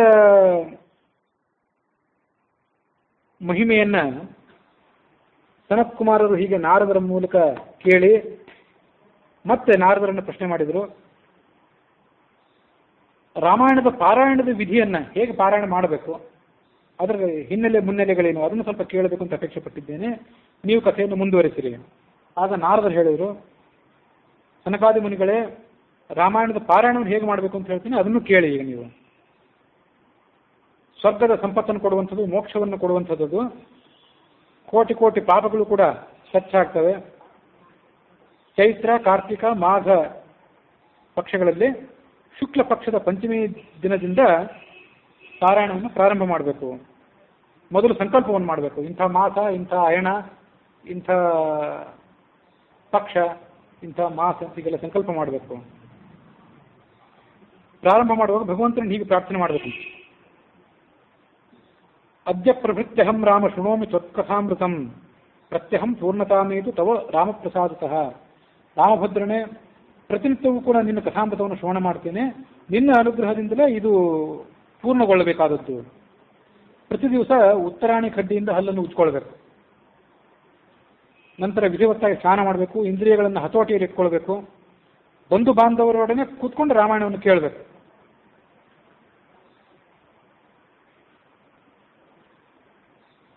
ಶ್ರವಣ ಮಾಡೋದಕ್ಕಿಂತ ಮೊದಲು ಸ್ನಾನದ ಘಟ್ಟಕ್ಕೆ ಹೋಗಿ, ಅಂದರೆ ನದಿ, ಬಾವಿ ಇತ್ಯಾದಿ ಕಡೆಯಲ್ಲಿ ಸ್ನಾನ ಮಾಡಿ ಶುದ್ಧವಾದಂಥ ವಸ್ತ್ರಗಳನ್ನು ಧರಿಸಿ ದೇವರ ಪೂಜೆಯನ್ನು ಮಾಡಿ ರಾಮಾಯಣ ಗ್ರಂಥವನ್ನು ಕೂಡ ಪೂಜೆ ಮಾಡಬೇಕು. ನವಾಹ ಪಾರಾಯಣದ ಅಂದರೆ 9 ದಿವಸಗಳ ಪಾರಾಯಣದ ವ್ರತವನ್ನು ತೊಟ್ಟಂತಹ ಮನುಷ್ಯ ಓಂ ನಮೋ ನಾರಾಯಣಾಯ ಅಂತ ಅಷ್ಟಾಕ್ಷರ ಮಂತ್ರ ಏನಿದೆ ಅದರ ಮೂಲಕವಾಗಿ ಪುಷ್ಪ ಮೊದಲಾದ ಸಾಮಗ್ರಿಗಳಿಂದ ಸಮೇತನಾಗಿ ರಾಮಾಯಣ ಗ್ರಂಥಕ್ಕೆ ಪೂಜೆ ಮಾಡಬೇಕು. ಸಮಸ್ತ ಪಾಪಗಳು ಪರಿಹಾರ ಆಗುವುದಕ್ಕಾಗಿ 1 ಬಾರಿ 2 ಬಾರಿ ಅಥವಾ 3 ಬಾರಿ ಹೋಮ ಮಾಡಬೇಕು, ವಿಘ್ನ ಪರಿಹಾರಾರ್ಥವಾಗಿ. ಅದು ಹೋಮ ಯಾವುದಂತ ಇಲ್ಲಿಲ್ಲ, ನೋಡಬೇಕು ಸಂಬಂಧಪಟ್ಟಂಥದ್ದು ಯಾವುದು ಹೋಮ. ನಾರಾಯಣ ಅಷ್ಟಾಕ್ಷರ ಮಂತ್ರದಿಂದಲೇ ಮಾಡುವಂಥ ಹೋಮ ಯಾವುದಾದ್ರು ಇದ್ದಿರಬೇಕು, ಅಥವಾ ವಿಘ್ನಗಳ ಪರಿಹಾರಾರ್ಥವಾಗಿ ರಕ್ಷೋಗ್ನ ಮಂತ್ರಗಳು ಅಂತೆಲ್ಲ ಇರ್ತಾವಲ್ಲ, ಅಂಥ ಮಂತ್ರಗಳ ಮೂಲಕವಾಗಿ ದುಷ್ಟಶಕ್ತಿಗಳು ಈ ಕಾರ್ಯಕ್ಕೆ ವಿಘ್ನ ಮಾಡದೇ ಇರಲಿ ಅಂತ ಹೋಮ ಮಾಡಬೇಕು. ಹೋಮ ಅಂತ ಅಷ್ಟೇ ಇದೆ ಇಲ್ಲಿ. ದುಷ್ಟರೊಡನೆ, ದುರ್ಬುದ್ಧಿಯವರೊಡನೆ ಆ ಸಂದರ್ಭದಲ್ಲಿ ಸಹವಾಸವನ್ನು ಮಾಡಬಾರದು. ನಾಸ್ತಿಕರೊಡನೆ, ಧರ್ಮದ ಮಾರ್ಗವನ್ನು ಬಿಟ್ಟವರೊಡನೆ ಆವಾಗ ನಾವು ಮಾತನ್ನು ಕೂಡ ಆಡಬಾರದು. ಕೆಲವರನ್ನ ಆ ಸಂದರ್ಭದಲ್ಲಿ ಸಮೀಪ ತಗೊಳ್ಬಾರ್ದು ಅಂತ ಒಂದು ಲಿಸ್ಟ್ ಇದೆ ಇಲ್ಲಿ. ಅಲ್ಲೇನಿದೆ ಅಂದರೆ, ವ್ಯಭಿಚಾರದಿಂದ ಯಾರು ಹುಟ್ಟಿರ್ತಾರಲ್ಲ, ಪ್ರತಿ ಜೀವಿಸಿದ್ದಾಗಲೇ ಒಬ್ಬ ಸ್ತ್ರೀಯಲ್ಲಿ ವ್ಯಭಿಚಾರದಿಂದ ಒಂದು ಮಗು ಹುಟ್ಟಿದರೆ ಆ ವ್ಯಭಿಚಾರದಿಂದ ಹುಟ್ಟಿದಂಥ ಮಗನನ್ನ ಆಧರಿಸಬಾರದು. ಅಂದರೆ ತಂದೆ ತಾಯಿಗಳಲ್ಲಿ ಶುದ್ಧಿ ಇಲ್ಲದೆ ಇದ್ದರೆ ಮಗನಿಗೂ ಕೂಡ ದೈಹಿಕ ಮಾನಸಿಕವಾದಂಥ ಶುದ್ಧಿ ಇರೋದಿಲ್ಲ ಅಂತ ಆತನನ್ನು ಅಲ್ಲಿ ಆದರ ಮಾಡಬಾರ್ದು. ಗಾಯಕರಾದವರನ್ನು ಆದರ ಮಾಡಬಾರ್ದು. ಇದು ಕೇಳಿದಾದ್ಮೇಲೆ ಅದ್ರ ಬಗ್ಗೆ ಸ್ವಲ್ಪ ನಾನು ವಿವರಣೆ ಹೇಳ್ತೇನೆ. ಗಾಯಕನನ್ನು ಮಾತಾಡಿಸಬಾರ್ದು. ದೇವರ ಪೂಜೆ ಮಾಡಿ ಅನ್ನ ಯಾರು ಹುಟ್ಟಿಸ್ಕೊತಿರ್ತಾನಲ್ಲ, ದೇವರ ಪೂಜೆಯನ್ನು ವೃತ್ತಿಯನ್ನಾಗಿ ಇಟ್ಕೊಂಡವ ಅಂಥವನನ್ನು, ಮತ್ತು ಜೀವನಕ್ಕಾಗಿ ವೈದ್ಯ ವೃತ್ತಿಯನ್ನು ಯಾರು ಅವಲಂಬನೆ ಮಾಡಿಕೊಂಡಿರ್ತಾರೆ ಅವರನ್ನು, ಹೊಟ್ಟೆಪಾಡಿಗಾಗಿ ಮಿಥ್ಯಾ ಪ್ರಶಂಸೆಯನ್ನು ಮಾಡ್ಕೊತಿರ್ತಾರಲ್ಲ, ತಮ್ಮನ್ನು ತಾವು ಹೊಗಳಿಕೊಂಡು ಯಾರೋ ರಾಜರನ್ನು ಅಧಿಕಾರಸ್ಥರನ್ನು ಹೊಗಳಿ ಜೀವನ ನಡೆಸ್ತಿರ್ತಾರಲ್ಲ ಅಂಥವರನ್ನು, ಮತ್ತು ಕಾವ್ಯ ರಚನೆ ಮಾಡುವಂಥ ಕವಿಯನ್ನು, ಅಂದರೆ ಮಿಥ್ಯಾ ಪ್ರಶಂಸೆಯನ್ನು ಮಾಡಿ ಕಾವ್ಯ ರಚನೆ ಮಾಡುವಂಥವನು, ಬೇಡಿದರೆ ನೊಡೆಯನ್ನು ಬೇಡವೆ ಅಂತೇಳಿ ಭಗವಂತನನ್ನ ಉದ್ದೇಶಿಟ್ಕೊಂಡು ಕಾವ್ಯ ಮಾಡಬೇಕು. ಯಾರೋ ರಾಜರು 1 ಲಕ್ಷ ರೂಪಾಯಿ ಕೊಡ್ತೀನಿ ಕಾವ್ಯ ಬರೆದು ಕೊಡೋರು ಇವತ್ತು ಇದ್ದಾರೆ ಅಂಥವ್ರು ಇದ್ದಾರೆ. ಈಗ ಸ್ಥಳ ಮಹಾತ್ಮ ಬರೆದು ಕೊಡ್ತಾರೆ, ನಮ್ದೊಂದು ಜೀವನ ಚರಿತ್ರೆ ಬರೆದು ಕೊಡಿ ಅಂತ ಅದನ್ನು ಬರೆದು ಕೊಡ್ತಾರೆ. ಇಂಥವ್ರನ್ನೆಲ್ಲ ಆಧರಿಸಬಾರದು. ಮತ್ತು ದೇವತಾ ವಿರೋಧಿಯಾದವನು, ದೇವದ್ವೇಷಿಯಾದವನು, ಬ್ರಹ್ಮಜ್ಞಾನಿಗಳನ್ನು ದ್ವೇಷ ಮಾಡುವವನು, ಯಾವತ್ತೂ ಕೂಡ ಪರಾನ್ನದಲ್ಲಿ ಆಸಕ್ತನಾದವನು, ಇನ್ನೊಬ್ಬರ ಮನೆಯಲ್ಲಿ ಊಟ ಮಾಡಿಕೊಂಡು ಇನ್ನೊಬ್ಬರಿಗೆ ಕಂಟಕನಾಗಿದ್ದವನನ್ನು, ಪರಸ್ತ್ರೀ ಲಂಪಟನನ್ನು, ಇವರು ಯಾರನ್ನು ಕೂಡ ರಾಮಾಯಣ ವ್ರತಧಾರಿಯಾದವನು ಮಾತಿನಿಂದಲೂ ಕೂಡ ಗೌರವಿಸಬಾರದು. ಇದರಲ್ಲಿ ಈ ವ್ಯಭಿಚಾರಕ್ಕೆ ಹುಟ್ಟಿದವನು, ಗಾಯಕ, ದೇವಪೂಜೆ ಮಾಡಿಕೊಂಡು ಅನ್ನವನ್ನು ಸಂಪಾದನೆ ಮಾಡಿಕೊಳ್ಳುವವನು, ವೈದ್ಯ ವೃತ್ತಿಯನ್ನು ಅವಲಂಬಿಸಿ ಮಾಡಿಕೊಳ್ಳುವವನು, ಈ ಮೊದಲಿಂದ 4 ಏನಿದೆ ಇದ್ರ ಬಗ್ಗೆ ಸ್ವಲ್ಪ ಅದನ್ನು ಎಚ್ಚರಿಕೆಯಿಂದ ಅದರ ಅರ್ಥ ತಗೊಳ್ಬೇಕು. ಅಲ್ಲಿಂದ ಮುಂದೇನಿದೆ ಅಕ್ಷರಶಃ ಅರ್ಥ ತಗೊಳ್ಳಿಕ್ಕೆ ಏನು ತೊಂದರೆ ಇಲ್ಲ. ಆ ಉಳಿದವರೆಲ್ಲ ನೀಚರೆ, ಹೊಟ್ಟೆಪಾಡಿಗಾಗಿ ಮಿಥ್ಯಾ ಪ್ರಶಂಸೆ ಮಾಡಿಕೊಂಡು ಕಾವ್ಯ ರಚನೆ ಮಾಡುವವರು, ದೇವತಾ ವಿರೋಧಿಗಳಾದವರು, ಪರಾನ್ನದಲ್ಲಿ ಆಸಕ್ತರಾದವರು, ಪರಸ್ತ್ರೀ ಲಂಪಟರಾದವರು, ಇವೆಲ್ಲ ಅವರ ದೋಷಗಳೇ. ಈಗ ಒಬ್ಬ ವ್ಯಕ್ತಿ ವ್ಯಭಿಚಾರಕ್ಕೆ ಹುಟ್ಟಿದ ಹೌದು, ಆದರೆ ದೈವವಶಾತ್ ಆತ ಸಜ್ಜನ ಆಗಿದ್ದರೆ, ಭಾಗವತ ಆಗಿದ್ದರೆ ಹಾಗಾಗಬಾರ್ದು ಅಂತ ಇಲ್ಲಲ್ಲ. ಅದಕ್ಕೆ ಶಾಸ್ತ್ರದ ಮಾತುಗಳನ್ನು ಅಕ್ಷರಶಃ ತಗೊಳ್ಬಾರ್ದು. ಅದ್ರ ತಾತ್ಪರ್ಯ ಏನು? ತಂದೆ ತಾಯಿಗಳಲ್ಲಿ ಶುದ್ಧಿ ಇಲ್ಲದೆ ಇದ್ದರೆ ಮಗನಿಗೂ ಶುದ್ಧಿ ಬರೋದಿಲ್ಲ, ಎಚ್ಚರಿಕೆಯಿಂದ ಇರಬೇಕು ನೀವು ಅಂತ ನಾವು ಕರೀಬೇಕಾದ್ರೆ ಅಥವಾ ಆತನ ಸಹವಾಸ ಮಾಡಬೇಕಾದ್ರೆ ಅಂತ ಅದು ತಾತ್ಪರ್ಯ. ಆದರೆ ಆತ ಸಜ್ಜನರಾಗಿದ್ದರೆ, ಭಾಗವತ ಆಗಿದ್ದರೆ, ಅವನನ್ನು ಒಂದು ವೇಳೆ ತಿರಸ್ಕಾರ ಮಾಡಿದರೆ, ಈ ಶಾಸ್ತ್ರದ ಮಾತನ್ನು ನಂಬಿ ಅವನನ್ನು ತಿರಸ್ಕಾರ ಮಾಡಿದರೆ ಆ ಪಾಪ ಎಲ್ಲ ನಮ್ಮ ಸುತ್ತಕೊಂಡಿತ್ತು. ಹಾಗಾಗಿ ಅದ್ರ ಬಗ್ಗೆ ಎಚ್ಚರಿಕೆಯಿಂದ ಇರಬೇಕು ಅಂತ ನನ್ನ ಅಭಿಪ್ರಾಯ. ದೇವರ ಪೂಜೆ ಮಾಡಿಕೊಂಡು ಅನ್ನವನ್ನು ಸಂಪಾದನೆ ಮಾಡುವವನು ಅದಿರಲಿ, ಅದೇನೇ ಇರಲಿ, ಅಂದರೆ ದೇವರ ಪೂಜೆ ಮಾಡುವಂಥ ಪವಿತ್ರವಾದ ವೃತ್ತಿಗಳೇನಿದೆ ಅದನ್ನು ನಿಷ್ಕಾಮ ಬುದ್ಧಿಯಿಂದ ಮಾಡಬೇಕು, ಹೊರತು ಅದನ್ನು ದುಡ್ಡಿಗಾಗಿ ಮಾಡಬಾರದು ಅಂತ ಅದರ ತಾತ್ಪರ್ಯ. ಆದರೆ ಲಂಚ ತಗೊಳ್ಳೋದಕ್ಕಿಂತ ಇದು ಒಳ್ಳೆಯದು, ಕಳ್ತನ ಮಾಡೋದಕ್ಕಿಂತ ಇದು ಒಳ್ಳೆಯದು, ದರೋಡೆ ಮಾಡೋದಕ್ಕಿಂತ ಇದು ಒಳ್ಳೆಯದು. ನಡೀತದೆ, ತಪ್ಪೇನಲ್ಲ. ಮನುಷ್ಯ ಏನಾರು ಹಾಗೆಲ್ಲ ನೋಡಿದರೆ ಬ್ರಾಹ್ಮಣರಾದವ್ರು ಮಾಡಬೇಕಾದದ್ದೇನು? ನದಿ ತೀರದಲ್ಲಿ ಬಾವಿ ತೀರದಲ್ಲಿ ಗುಡಿಸಲು ಕಟ್ಕೊಂಡಿರ್ಬೇಕು. ಅವ್ರು ಕೃಷಿನೇ ಮಾಡಬಾರ್ದು, ಅವ್ರು ಬೇಸಾಯ ಮಾಡಬಾರ್ದು, ನೌಕರಿ ಮಾಡಬಾರ್ದು. ಇವು ಬ್ರಾಹ್ಮಣರಲ್ಲಿ ಇವತ್ತೇನಾದ್ರು ಹುಡುಕಿದ್ರೆ 99% ಎಲ್ಲರೂ ನೌಕರಿ ಮಾಡೋರು ಸಿಗ್ತಾರೆ. ಅವ್ರು ಗೌರವಿಸ್ಬೇಕಾದ್ರೆ, ಶಾಂತಿ ಕಡಿಬೇಕಾದ್ರೆ, ಹೋಟೆಲ್ ಯಾರು ಹೋಟೆಲ್ ನಡೆಸ್ತಾರಲ್ಲ ಅಂಥವರ ಅನ್ನವನ್ನು ಅವರ ದುಡ್ಡನ್ನು ಸ್ವೀಕಾರ ಮಾಡಬಾರ್ದು ಅಂತಲೂ ಇದೆ ಶಾಸ್ತ್ರದಲ್ಲಿ. ಆದರೆ ಕಳ್ಳತನ ಮಾಡೋರು ಅನ್ನವನ್ನು ನಾವು ತಗೊಳ್ಳೋದಕ್ಕಿಂತ ಇದು ಒಳ್ಳೆಯದು. ಅಂದರೆ ಆ ಹೋಟೆಲ್ ನಡೆಸೋದನ್ನು ಕೂಡ ಅವರು ಪ್ರಾಮಾಣಿಕವಾದ ಒಂದು ವೇಳೆ ಮಾಡಿದರೆ ಅದಕ್ಕೊಂದು ರೀತಿ ಕ್ಷಮೆ ಇದೆ. ಶಾಸ್ತ್ರದ ಎಲ್ಲ ಮಾತುಗಳು ಕೂಡ ಅಕ್ಷರಶಃ ತಗೊಳ್ಳಿಕ್ಕೆ ಯೋಗ್ಯ ಅಲ್ಲ. ಕಾನೂನಿಗೆ ನಾವೇನು ಆಧುನಿಕ ಭಾರತದ ಕಾನೂನಿದೆ, ಅದು ಜಗತ್ತಿನ ಕಾನೂನಿದೆ. ಕಾನೂನಿಗೆ ಅದಕ್ಕೆ ಕಣ್ಣಿರೋದಿಲ್ಲ ಅಂತ ಒಂದು ಮಾತಿದೆ. ಕಾನೂನಿಗೆ ಕಣ್ಣಿಲ್ಲ ಅಂತ ನೀವೆಲ್ಲರೂ ಕೇಳಿರ್ಬೇಕು. ಆದರೆ ದೇವರು ಮಾಡಿದ ಕಾನೂನಿಗೆ ಹಾಕಲ್ಲ, ಕಣ್ಣಿದೆ. ಅದಕ್ಕೆ ಕಣ್ಣು ಇದೆ, ಹೃದಯವೂ ಇದೆ. ನಮ್ಮ ಕಾನೂನುಗಳಿಗೆ ಕಣ್ಣಿಲ್ಲ, ಕೈ ಮಾತ್ರ ಇದೆ. ಹಾಗಾಗಿ ಅದಕ್ಕೆ ಕರುಣೆ ಇರೋದಿಲ್ಲ. ಅಲ್ಲಿ ಕಾನೂನಲ್ಲಿ ಹೀಗಿದೆ, IPCಯಲ್ಲಿ ಹೆಂಗಿದೆ, ನಿಮ್ಗೆ ದಂಡನೆ ಕೊಟ್ಬಿಡ್ತೀವಿ ಅಂತಾರೆ ನ್ಯಾಯಾಧೀಶರು. ಆದರೆ ಧರ್ಮಶಾಸ್ತ್ರದ ಕಾನೂನು ಕಟ್ಟಣೆಗಳು ಹಾಗಲ್ಲ. ವ್ಯಭಿಚಾರಕ್ಕೆ ಅವ ಹುಟ್ಟಿರ್ಬೋದು, ಆತ ಸಜ್ಜನಾಗಿದ್ದರೆ ಅವನು ನೀವು ನಿಂದನೆ ಮಾಡಿದರೆ ಮಾಡಿದವ್ರ ಪಾಪ ಆಡಿದವ್ರ ಬಾಯಲ್ಲಿ ಬಂದು ನಿಮಗೆ ಸುತ್ತಕೊಂಡಿತ್ತು. ಅದಕ್ಕಾಗಿ ಅದನ್ನು ಮೊದಲು ವಿಮರ್ಶೆ ಮಾಡಿ ಹೇಳ್ತೀನಿ ಅಂತ ಹೇಳಿದೆ. ಅದೇ ರೀತಿ ದೇವರ ಪೂಜೆ ಮಾಡಿಕೊಂಡು ಅನ್ನ ಸಂಪಾದನೆ ಮಾಡುವೊಂದು, ಬೇರೆಯವರನ್ನು ಬೋಲಿಸಿ ಲಂಚ ತಗೊಂಡು ಜೀವನ ನಡೆಸೋದಕ್ಕಿಂತ, ಕಳ್ಳತನ ಮಾಡೋದಕ್ಕಿಂತ, ದರೋಡೆ ಮಾಡೋದಕ್ಕಿಂತ ಇದು ಒಳ್ಳೆಯದು. ಕೃಷಿ ಮಾಡೋದಂತ ಮಾಡಬಾರ್ದು ಅಂತ ಎಷ್ಟೋ ಕೆಲಸ ನಾವು ಮಾಡ್ಕೋತಾ ಇದ್ದೇವಲ್ಲ. ಈಗ ಜೀವನಕ್ಕಾಗಿ ವೈದ್ಯ ವೃತ್ತಿಯನ್ನು ಅವಲಂಬಿಸುವನು. ವೈದ್ಯ ವೃತ್ತಿ ಅಂದರೆ ಬಹಳ ಪವಿತ್ರವಾದ ವೃತ್ತಿ. ವೈದ್ಯ ವೃತ್ತಿಯನ್ನು ಅವಲಂಬಿಸುವವನು ದುಡ್ಡನ್ನು ಡಿಮ್ಯಾಂಡ್ ಮಾಡಬಾರ್ದು ಅಂತ ಅವನಿಗೆ ಉಪದೇಶ. ಅದು ವೈದ್ಯನಿಗೆ. ವೈದ್ಯನ ಕಡೆ ಹೋಗಬೇಕಾದವ್ರಿಗೆ ಏನು ನಿದರ್ಶ ಅಂದರೆ, ರಾಜರನ್ನ, ಗುರುಗಳನ್ನ, ಜ್ಯೋತಿಷಿಯನ್ನ ರಿಕ್ತ ಹಸ್ತನಾಗಿ ಭೇಟಿ ಆಗಬಾರ್ದು ಅಂತಿದೆ. ನೀವು ವೈದ್ಯರನ್ನ ಕಡೆ ಹೋಗುವಾಗ ನೀವು ದುಡ್ಡು ತೊಗೊಂಡು ಹೋಗಬೇಕು, ಅವನಿಗೆ ಕೊಡ್ಬೇಕು. ನೀವು ಅವನ ಸೇವೆಯನ್ನು ನೀವು ಸೂಕ್ತವಾಗಿ ಗಮನಿಸಿ ನೀವು ಕೊಟ್ಟು ಬಿಡ್ಬೇಕು ಅವನಿಗೆ. ಆತ ಡಿಮ್ಯಾಂಡ್ ಮಾಡಬಾರ್ದು. ಹೀಗೆ ಸಮಾಜ ಇದ್ದರೆ ಆತ ಡಿಮ್ಯಾಂಡು ಮಾಡೋದಿಲ್ಲ, ನೀವು ಕೊಡ್ತೀರಿ. ನೀವೇ ಮೋಸ ಮಾಡಲಿಕ್ಕೆ ಶುರು ಮಾಡಿದ್ರೆ ಆತ ಡಿಮ್ಯಾಂಡ್ ಮಾಡಬೇಕಾಗ್ತದೆ ನಾಳೆ. ಮತ್ತು ಆತ ತನ್ನ ಸೇವೆಗಿಂತ ಹೆಚ್ಚಾಗಿ ನಿಮ್ಮನ್ನು ಹರಿತಾನೆ ಅಂತ ಅನಿಸಿದರೆ ಅಂಥವನ್ನ ದೂರ ಇಡಬೇಕು. ಆಧುನಿಕ ಭಾರತದಲ್ಲಿ ವೈದ್ಯ ಶಿಕ್ಷಣಕ್ಕೂ ಕೂಡ ಪ್ರಬಲವಾದಂಥ ಬಂಡವಾಳ, ಪ್ರಬಲವಾದಂಥ ಡೊನೇಷನ್, ಹಾಗಾಗಿ ಆ ಶಿಕ್ಷಣ ಎಲ್ಲ ಹಾಳಾಗಿ ಹೋಗಿದೆ. ಆ ವೈದ್ಯ ವೃತ್ತಿಗೆ ಇರಬೇಕಾದಂಥ ಪಾವಿತ್ರ್ಯ, ವೈದ್ಯರಿಗೆ ಇರಬೇಕಾದಂಥ ಪಾವಿತ್ರ್ಯ ಯಾವುದೂ ಇಲ್ಲ. ಹಾಗಾಗಿ ಶಾಸ್ತ್ರ ಎಚ್ಚರಿಕೆ ಕೊಟ್ಟಿದೆ, ವೈದ್ಯರನ್ನು ಶ್ರಾದ್ದ ಇತ್ಯಾದಿಗಳಿಗೆ ಕರಿಬೇಡಿ ಅಂತಿದೆ. ಶ್ರಾದ್ದ ಇತ್ಯಾದಿ ಸಂದರ್ಭದಲ್ಲೂ ಕೂಡ. ಅದರಂತೆ ಇದು ಒಂದು ಕೂಡ ವೈದ್ಯವನ್ನು ವೃತ್ತಿ ಅಂತ ಸ್ವೀಕಾರ ಮಾಡಬೇಡಿ. ಆದರೆ ಪ್ರಾಮಾಣಿಕವಾಗಿ ಹೆಚ್ಚು ದುಡ್ಡನ್ನು ಡಿಮ್ಯಾಂಡ್ ಮಾಡಿದೆ, ಅದನ್ನು ಮಾಡಿದರೆ ಅದಕ್ಕೊಂದು ಬೆಲೆ ಇದೆ. ಹಾಗಾಗಿ ಈ 4 ಅಂಶಗಳೇನಿವೆ, ಇದನ್ನು ವ್ಯಭಿಚಾರದಿಂದ ಜನಿಸಿದವನು, ದೇವರ ಪೂಜೆಯಿಂದ ಅನ್ನವನ್ನು ಸಂಪಾದನೆ ಮಾಡಿಕೊಳ್ಳುವವನು, ಮತ್ತು ವೈದ್ಯ ವೃತ್ತಿಯನ್ನು ಅವಲಂಬಿಸುವವನು, ಮತ್ತು ಗಾಯನ ಅದೊಂದು ಮರೆತಿದ್ದೆ. ಗಾಯನ ಅಂದರೆ ಜನರನ್ನು ರಂಜನೆ ಮಾಡೋದಕ್ಕಾಗಿ, ಸ್ಟೇಜ್ ಮೇಲೆ ಶೋ ಕೊಡೋದಕ್ಕಾಗಿ ಗಾಯನವನ್ನು ಮಾಡೋದಲ್ಲ, ಭಗವಂತನ ಪ್ರೀತಿಗಾಗಿ ಗಾಯನ ಮಾಡಬೇಕು. ಅಂಥ ಗಾಯನ ಮಾಡೋದಾದರೆ ಆತನನ್ನು ಆಧರಿಸಬೇಕು, ಆತನಿಗೆ ಬೆಲೆ ಕೊಡಬೇಕು. ಆದರೆ ಗಾಯನವನ್ನು ವೃತ್ತಿಯನ್ನಾಗಿಟ್ಕೊಂಡು ತನ್ನ ಬೆಲೆಯನ್ನು ತಾನೇ ಹೆಚ್ಚಿಸಿಕೊಂಡು ಕ್ಷುದ್ರವಾದಂತಹ ಕೀಳು ಗಾಯನಗಳನ್ನು ಮಾಡಿ ಜನರ ಅಭಿರುಚಿಯನ್ನು ಕೆರಳಿಸಿ ಮಾಡುವಂಥವನೇ ಇದ್ದಾನೆ, ಆತನನ್ನು ದೂರ ಇಡಬೇಕು ಅಂತ. ಇಂಥವ್ರು ಯಾರನ್ನು ಕೂಡ ರಾಮಾಯಣ ವೃತಧಾರಿಯಾದವನು ಮಾತಿನಿಂದಲೂ ಕೂಡ ಆಧರಿಸಬಾರದು. ಅಂಥವ್ರನ್ನ ದೂರ ಇಟ್ಟುಕೊಂಡು ಆತ ಪರಿಶುದ್ಧನಾಗಿದ್ದುಕೊಂಡು ರಾಮಾಯಣದ ಪಾರಾಯಣ ಏನಿದೆ ಅದನ್ನು ಮುಂದುವರಿಸಬೇಕು.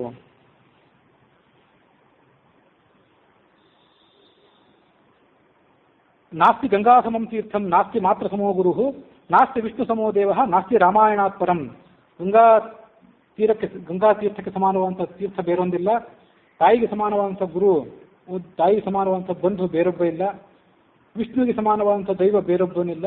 ಹಾಗೆ ರಾಮಾಯಣಕ್ಕಿಂತಲೂ ಶ್ರೇಷ್ಠವಾದಂಥ ಮತ್ತೊಂದು ಗ್ರಂಥ ಇಲ್ಲ ಅನ್ನುವ ಅನುಸಂಧಾನವನ್ನು ಇಟ್ಟುಕೊಂಡು ಆ ರಾಮಾಯಣದ ಪಾರಾಯಣ ಏನಿದೆ ಅದನ್ನು ಮುಂದುವರಿಸಬೇಕು ಅನ್ನೋ ಅಲ್ಲಿಗೆ ಇವತ್ತಿನ ಕಥೆ ಮುಕ್ತಾಯ ಆಗಿದೆ.